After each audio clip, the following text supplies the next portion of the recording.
The shadows of Christmas night. It was Christmas Eve in the small snowy town of Elk Hollow. Children were snug in their beds, dreaming of gifts and candy canes. Warm golden lights twinkled on Christmas trees inside cozy homes, and the scent of fresh-baked cookies wafted through the air.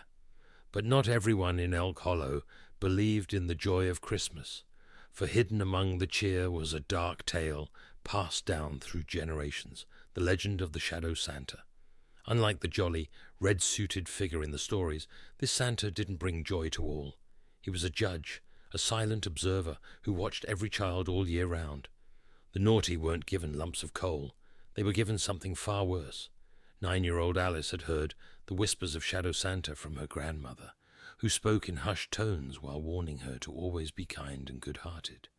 Alice, a sweet and well-behaved girl, had never thought much of the tale, but this year her younger brother, Timmy, had been acting out, lying, stealing cookies, and even breaking their mother's favorite snow globe. As midnight approached, Alice lay awake, staring out the frosty window of their tiny house. Snow fell softly, blanketing the world in an eerie silence. The clock struck 12, and just as she was about to drift to sleep, a faint asterisk, thump asterisk, echoed from the roof.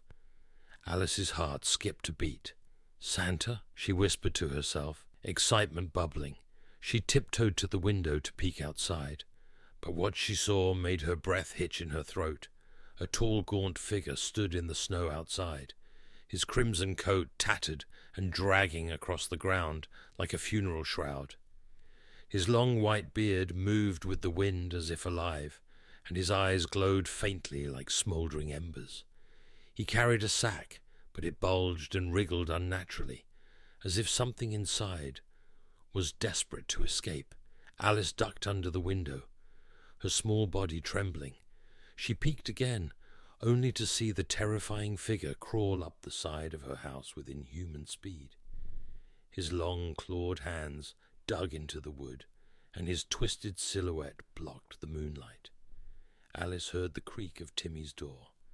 The boy had fallen asleep without a care, despite his antics during the year. She crept to the hallway and peeked inside. Shadow Santa was standing over Timmy's bed, his sack now wide open. Alice could see shadows swirling inside the bag, grotesque bony hands reaching out, their clawed fingers grasping at the air. "Timmy!" the creature growled in a deep, guttural voice that rumbled like thunder. "You've been very naughty." Timmy stirred in his sleep, oblivious to the horror above him. Alice froze, her legs refusing to move, but then the monstrous figure turned his head sharply toward her, as if sensing her presence. His glowing eyes locked onto hers. Alice gasped and fell backward, her heart racing, but instead of advancing toward her, the Shadow Santa raised a single finger to his lips. "Shh!" The sound was a low hiss that sent shivers down her spine. Suddenly, the sack burst to life, sucking Timmy inside with a deafening roar of wind. Alice screamed, but the figure vanished into the shadows as quickly as he had appeared, leaving only a faint trace of soot on the floor. The morning after Alice woke, to find Timmy's bed empty, she ran to her parents, tears streaming down her face, but they dismissed her story as a nightmare. The town was abuzz with festive cheer, yet Alice couldn't shake the image of Shadow Santa from her mind. Later that day, she found a small wrapped gift under the tree, with a tag that read, "To Alice for being good all year. Remember to stay kind." Inside was a beautiful snow globe, just like the one Timmy had broken, but when Alice shook it, she saw something that made her blood run cold.